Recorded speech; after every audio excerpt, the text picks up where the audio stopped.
Hello, everyone. This is Tom Fox. I'm the Compliance Evangelist, and I'd like to welcome you to this special 5-part podcast series sponsored by Affiliated Monitors, which celebrates Affiliated Monitors' 15 years in business as the first entity specializing in independent integrity monitoring. Founded in 2004, Affiliated Monitors provides independent integrity monitoring and ethics and compliance assessments nationally and internationally and across almost all industries. With its knowledge of effective ethics and compliance programs and cultures, Affiliated Monitors is respected for its work as the corporate monitor on matters ranging from multinational corporations to small and mid-sized companies and even individuals. Having served in nearly 750 monitorships, no one has more experience as an independent monitor than the team at Affiliated Monitors. For more information on how an independent monitor can help improve your company's ethics and compliance programs, visit this podcast series sponsor, Affiliated Monitors, at www.affiliatedmonitors.com. Over this 5-part series of Why Culture Matters, I'm joined by Jay Rosen, the Vice President of Business Development at Affiliated Monitors, who's the sponsor of this podcast series. Corporate culture exists in a space between what an organization professes and what it does. It is important to pay attention to corporate culture as disconnects in this reality can be quite costly. Think about the continued imbroglio around Wells Fargo. In this series, Jay and I will be exploring key aspects of corporate culture, including why it matters, what influences culture, the CCO's role in culture, assessing culture, and how to use that information to improve culture. I know you will find this series very useful and quite enjoyable for every compliance professional. In this episode 4, we take up the question of how a company assesses its own culture. This series is a special presentation of the Compliance Podcast Network. Thank you for listening. Hello, everyone. This is Tom Fox, back with Jay Rosen, Mr. Monitors, also Vice President of Business Development at Affiliated Monitors, for our concluding podcast in our 5-part podcast series of Why Culture Matters. This has been a great series sponsored by Affiliated Monitors. And today we're going to conclude with the question, how is an ethical culture a part of an overall ethics and compliance assessment? So, Jay, first of all, welcome back. Thanks, Tom. I can't believe the week's already over. It's just flown by, but I appreciate the opportunity to speak about this part, especially the part is how ethical culture is part of the overall ethics and compliance program. So let's start off and begin with an exploration around the areas assessed to help determine if a company has an ethical culture. We'll need a framework for such an assessment, and it makes sense to start with the program itself. This involves a thorough review of what does the organization's compliance program look like? Does it meet its foundational tenets? So the first question we'll ask is, is your training focused and is it effective? We should ask questions such as these as whether it is educational. Does it have a process for detection? And is there some type of remediation when something is found? From this baseline, we consider what the company is doing for training to educate staff. Are they really touching on the elements of parts of education that the staff needs to know? And is it meaningful to them in their position? Next, we'll need to talk to the employees in the field.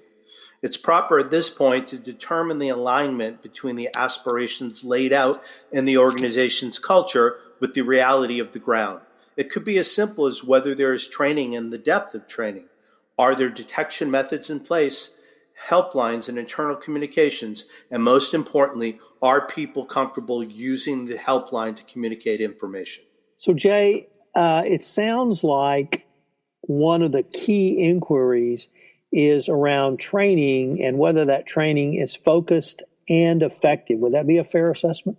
So, to talk about fairness now, let's talk about institutional justice and culture. Institutional fairness and institutional justice are key indicia of culture. Another way to look at this is through the lens of accountability and internal enforcement. This can turn on whether there is an effective disciplinary process, if it's fair and objective. If it does not meet these basic criteria, the compliance program probably does not fulfill its obligations. And this speaks to even a low or negative culture. This this reaches to how companies may treat third parties. So now let's take a look at the disciplinary process. Some companies have a strict process for dealing with ethical violations.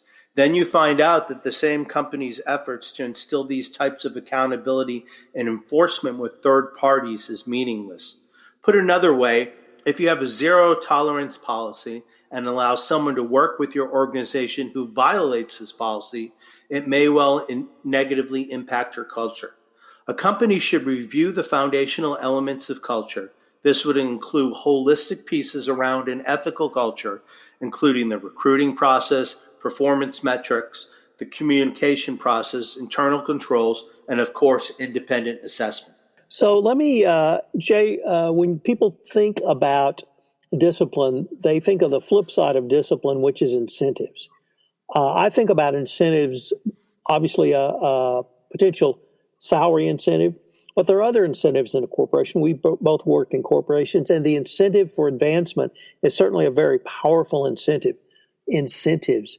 Does the fair process doctrine or institutional fairness that you've been talking about also go towards opportunities for advancement within a corporation, or what we would call promotions? Let's take a look. This means that if senior leaders are being perceived as fair, employees generally will view them with greater favorability. However, if there's a perception that, quote, you're on the inside, you will do well with the organization, and if you're not on the inside, you won't do well, unquote, it's a strong statement of culture or lack of culture. How you treat your employees and how they see themselves within the organizational structure is a foundational element of a strong culture. This means in focus groups and interviews, one item that is important to discern is whether or not there is perceived fairness, objectivity, and transparency. Now let's look at a paper program. This is the bane of most cultural programs. And these factors are important because even if a company institutes a standard compliance program and concludes they have a great compliance program, the reality is quite different if it is merely a paper program. Your organization must determine if the compliance program is real and then how to make it impactful. The Department of Justice would say the program must be operationalized and staff should be vested in this compliance program. If your compliance program is like a blinking neon light with intermittent flashy policies and messages, but this information only lasts for 10 minutes, then your program is doomed to failure. Sadly, this type of approach will not last. If an organization is going to achieve cultural change, it must be done in a manner which really touches people, and it's not just the flavor of the month kind of thing. This can be only achieved by learning about your people and discovering what is important to them. You're driving towards a concept that I've heard described as accountability. And accountability, as I've heard it described, is you're not accountable for turning in a paper on time. You're not accountable for getting a project done on time. You're accountable to each other. You're accountable to persons. And it seems like what you are articulating is a culture of accountability, and that's accountability up the ladder and down the ladder as well. How would you see accountability as a key component of a corporate culture? A great way to kind of take a look at this as we're closing out. If there are serious violations of a company's ethics policy, be it conflicts of interest or code of conduct, and if this abuse goes unpunished and everyone in the organization knows about this non-enforcement, this diminishes any and all goodwill and efforts that have gone into creating your ethics and compliance program and crafting an ethical culture. If the organization does not do anything to enforce it when something serious happens, it literally becomes a futile exercise. So, Jay, unfortunately, we are near the end of our time, but this has been a fascinating 5-part exploration of why culture matters. We're going to link to your articles on CCI in this for people who want a little further definition. And I would really encourage people to reach out to Jay because both he and his colleagues at Affiliated Monitors really focus on this and put a lot of thought and thought leadership. Thanks, Tom. Hello, everyone. This is Tom Fox again. I'd like to thank you for listening to this episode of our new 5-part series on why culture matters. This series has been sponsored by Affiliated Monitors, and I'm joined throughout this series by Jay Rosen, the Vice President of Business Development at Affiliated Monitors. If you have any questions of Jay, you can reach him at jrosen@affiliatedmonitors.com. You can reach me at tfox@tfoxlaw.com. I hope you'll join us again for another episode of Why Culture Matters. This special 5-part podcast series has been a special presentation of the Compliance Podcast Network. Thanks for listening.